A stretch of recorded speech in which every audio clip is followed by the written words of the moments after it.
सामीन हजरात अस्सलाम वालेकुम व रहमतुल्लाहि व बरकातुहू। मैं उम्मीद करता हूँ कि आप सभी हजरात बखैर होंगे। तो सामीन हजरात चलते हैं एक और न्यू वीडियो के जानिब। कुरान और हजरत यहया अलैह। कुरान मजीद में हजरत यहया अलैह का जिक्र उन्हीं सूरतों में आया है जिनमें उनके मोहतरम वालिद हजरत ज़करिया अलैह का जिक्र है और जिनकी दुआओं का वह हासिल थे। तर्जुमा, ए ज़करिया, हम बेशक तुमको बशारत देते हैं एक बेटे की, उसका नाम यहया होगा कि इससे पहले हमने किसी के लिए ये नाम नहीं ठहराया है। 19:7। हजरत ज़करिया अलैह और बेटे की विलादत। हजरत यहया अलैह से मुताल्लिक रिवायतों का हासिल यह है कि वह यानी हजरत यहया अलैह हजरत ईसा अलैह से 6 महीने बड़े थे और हजरत यहया अलैह के लिए जब हजरत ज़करिया अलैह ने दुआ की तो उसमें ये कहा था कि वह पाक औलाद हो। चुनांचे कुरान मजीद ने बताया कि अल्लाह ताला ने उनकी दुआ मंजूर फरमा ली। चुनांचे हजरत यहया अलैह नेकों के सरदार और जुहद और तकवा में बेमिसाल थे। न उन्होंने शादी की और न उनके दिल में कभी गुनाह का खतरा पैदा हुआ और अपने बुजुर्ग बाप की तरह वह भी अल्लाह के बरगजीदा नबी थे और अल्लाह ताला ने उनको बचपन ही में इल्म व हिकमत से भर दिया था और उनकी जिंदगी का सबसे बड़ा काम ये था कि वे हजरत ईसा के आने की बशारत देते और उनके आने से पहले रुशद व हिदायत के लिए जमीन हमवार करते थे। चुनांचे मुबारक इरशाद है।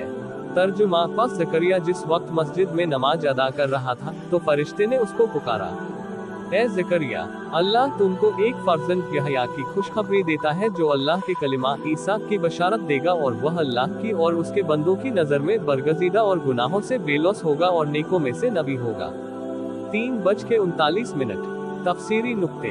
1। सीरत की किताबों में इस जगह पर सैयद के अलग अलग मानी नकल किए गए हैं, जैसे हलीम, सहनशील, आलिम, फकीह, दीन व दुनिया का सरदार, शरीफ व परहेजगार, अल्लाह के नजदीक पसंदीदा और बरगजीदा। लेकिन आखिर मानी चूंकि ऊपर लिखी तमाम सत्रों के मानी को हावी है इसलिए तर्जुमा में उन्हीं को अपनाया गया है। तफसीर इब्न कसीर भाग 2 361। 2। इसी तरह तफसीर इब्न कसीर में हुसूर के भी अलग अलग मानी जिक्र किए गए हैं। वह आदमी जो औरत के करीब तक न गया हो, जो हर किस्म के गुनाह से बचा हो और उसके दिल में गुनाह का खतरा भी न गुजरता हो, जो आप भी अपने नफ्स पर पूरी तरह काबू रखता हो और नफसानी ख्वाहिशों को रोकता हो। हमारे ख्याल में ये सब मानी एक ही हकीकत की अलग अलग ताबीरें हैं, इसलिए एक ही डिक्शनरी में हस्र के मानी रुकावट आते हैं और हुसूर इसका मुबालगा है। इसलिए इस जगह यह मतलब है कि अल्लाह के नजदीक जिन मामलों से रुकना जरूरी है उनसे रुकने वाला हुसूर है और इस लिहाज से चूंकि हजरत यहया अलैह में तमाम सिफतें मौजूद हैं इसलिए सभी मानी उन पर फिट बैठते हैं। अलबत्ता ताकत बाकी रहने के बावजूद उस पर काबू पाने के लिए अल्लाह के बरगजीदा इंसानों के हमेशा 2 तरीके रहे हैं। एक ये कि बिन ब्याही जिंदगी अख्तियार करके मुजाहदों, रियाजतों और नफ्स खुशी के जरिए हमेशा के लिए उसको दबा दिया जाए, गोया उसको फना कर दिया जाए। हजरत ईसा अलैह की मुबारक जिंदगी में यही पहलू ज्यादा नुमाया है और हजरत यहया अलैह में अल्लाह ताला ने यह वस्फ बगैर मुजाहदा व रियाजत ही के शुरू फितरत में ही रख दिया था। और दूसरा तरीका यह है कि उसको इस दर्जा काबू में रखा जाए और उस पर इस हद तक जब्त कायम किया जाए कि वह कभी एक लम्हे के लिए भी बेमहल हरकत में न आ पाए, बल्कि बेमहल हरकत में आने का खतरा तक बाकी न रहे। लेकिन इंसानी नस्ल के बाकी रखने के लिए सही तरीके के जरिए शादीशुदा जिंदगी इख्तियार की जाए। तो सामीन हजरात, मैं उम्मीद करता हूँ कि आप सभी को इस वीडियो से कुछ सीखने को और सिखाने को मिला है।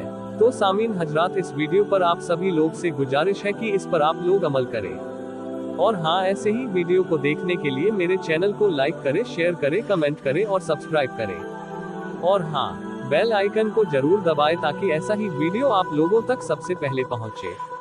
तो दोस्तों, मैं अपना उन्वान को यहीं पर समाप्त करता हूं। खुदा हाफिज।